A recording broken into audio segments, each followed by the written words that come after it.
Okay, this is going to be a test run using a different way to shoot some video. A little different than math.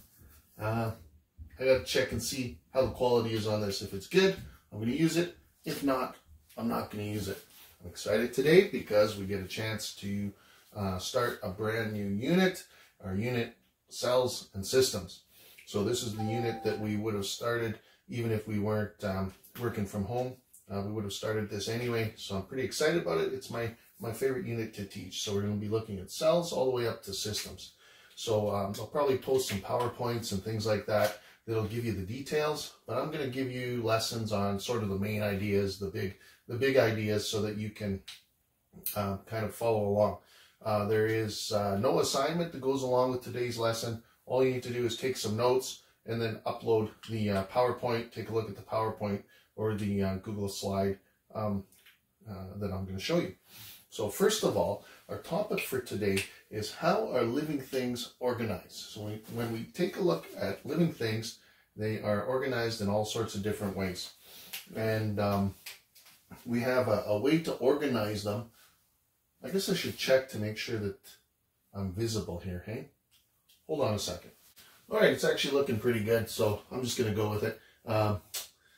Anyways, how are living things organized? What I'd like you to do is you'll need probably about a half a sheet of paper, maybe a 3/4 of a sheet of paper to do this. And what we're going to do is we're going to look at how are living things organized. When we look at the way living things are organized, they're kind of organized in terms of complexity. And we start off at a certain level with cells. Now, part of this unit, we will be looking at what cells are. We'll be discovering that they are the building blocks of life and that they're the smallest units of living things. Cells. If you get enough cells together, they will form what we call tissues. Tissues. And that's a little bit different than, let's say, Kleenex tissue or bathroom tissue, which has been in the news a lot lately. Bathroom tissue. People are stocking up. That's an issue for another time. But cells have certain jobs. Cells are very specific. There's different kinds of cells. If you get enough of the same types of cells together that do the same types of jobs, you get what are called tissues. As tissues gather together, we get what are called organs. So tissues, when they gather together, they clump together, they form, they're formed from cells. You get enough tissues that gather together. It might be one or two types of tissues. You get what are called organs. So organs might be things like your brain or your lungs, that type of thing. Then when several different types of organs with maybe similar but different cells and different tissues, different organs, all come together to form the same kind of job, we get what are called organ systems. Organ systems. So an example of an organ system that is in the news today, you can probably think a lot about which system is really in the news a lot because of the COVID-19. It's the respiratory system. The respiratory system. So organ systems come together. If you get enough of those organ systems together, they give us what are called the entire organism. So an organism is a single living thing. Now, not every living thing has tissues and organ systems. There are some living things that are made up of one single cell. Those are called unicellular organisms. But if it's a multicellular organism, in other words, it has more than one cell, then eventually that organism should have some kind of systems. Not every living thing that's multicellular organism has systems too. It depends on the complexity. And then in the organism, if you get a bunch of organisms together, all interacting, they form an ecosystem.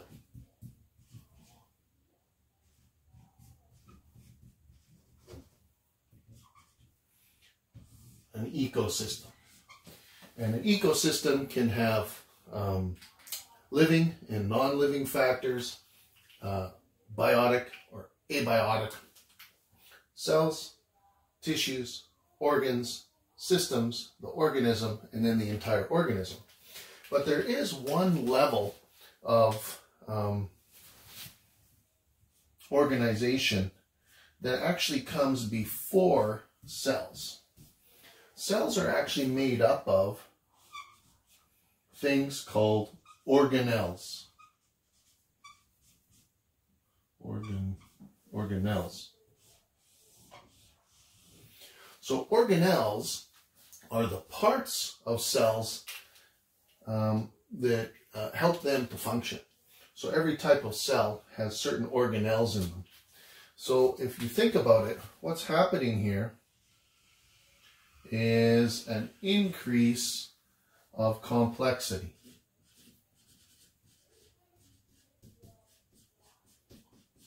Sort of. So complexity is increasing. If we take humans, for example, as an organism, we're made up of several systems, bunch of organs, lots of different kinds of tissues, and lots of different kinds of cells. So the complexity is increasing, which isn't to say that organelles themselves aren't complex or that cells aren't complex. Some of them really are. So those are some of the, this is how living things are organized. The smallest, you can also think of this as being organized from size.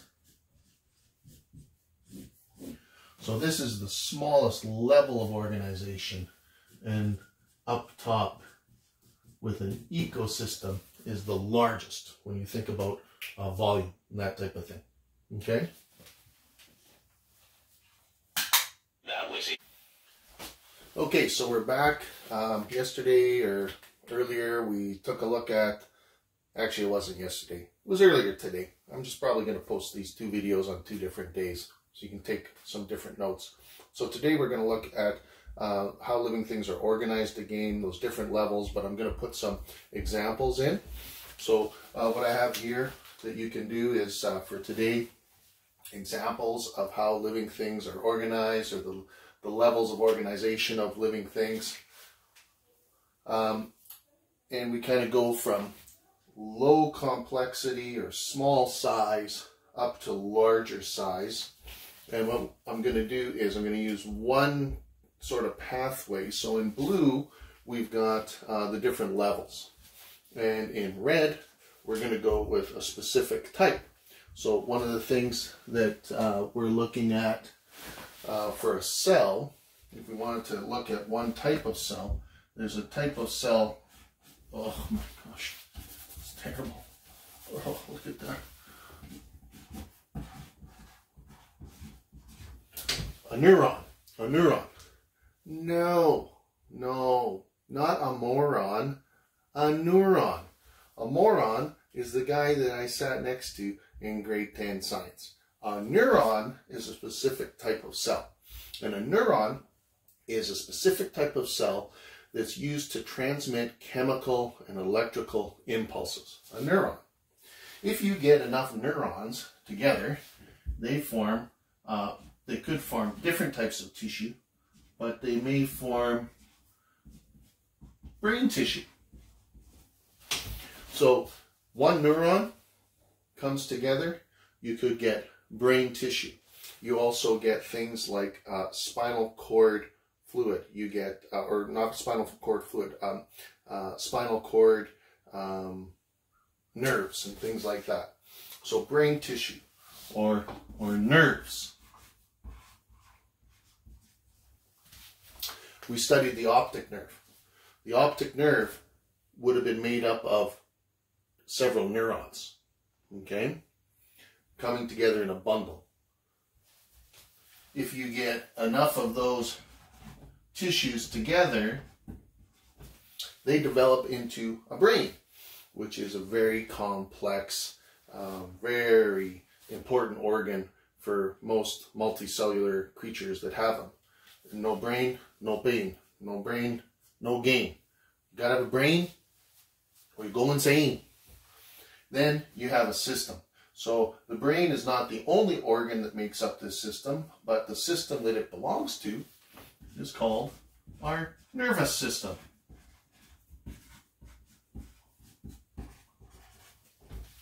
Nervous system. So the nervous system is made up of the brain. It's made up of nerves. It's made up of your spinal cord. And the brain itself has different types of tissue in the brain. But all together, the nervous system and all its different branches is built on the cell called neurons. And then there's different types of organisms that have brains. I'm going to go with human. So those are examples of them. Now, if you remember, I said that below the cell are actually parts of a cell. And the parts that make a cell work and enable a cell to do the job are called organelles. So one example of an organelle is something called the nucleus. So the nucleus of a cell is a really, really important organelle. Most cells, almost all, have a nucleus. There are some that don't, but this is kind of a pathway of complexity. So in red, there's some examples. Here's the level of organization. Again, simple or small to large or more complex. Okay, as we go up the level. Okay, so here you have it. Now, that was your short little mini lesson. What I'd like you to do is go back and take a look at the PowerPoint for this week or the Google slide. To be honest, I don't even have it ready yet. I got to be able to get my files from the server at the school and be able to adapt it a little bit and change it a little bit. But I want you to know what your learning goals are. Number one, your learning goal is to be able to describe how living things are organized. I also want you to be able to compare this pathway. All right, so describe how living things are organized in terms of complexity and size. And because there's lots of new definitions here, just like every unit in science, you need to know the definitions of these. So the definitions are going to be on the Google slide document. The assignments are going to be coming this week. This will be your only basic kind of lesson that goes along with it. The rest will be reading material, and there's probably only going to be 1 or 2 assignments. Okay, there are some examples here. One of the things that I want you to have in the back of your mind, I want you to think about one of the systems that you would like to research. Now, normally I do this with a lottery when I'm back at school. I don't want 20 or 30 assignments and presentations on the digestive system. I want them spread out. So I think what I'll do is probably find some creative way to pull your names out of a hat, and you'll figure out which system you've been assigned. And then we will share each other's work so that you can learn about each of the systems that make up the human body and human systems, because it's really about human systems for part of this unit. Okay, so have a good week. I miss you guys, and do the best you can. Make sure you email me or post me questions.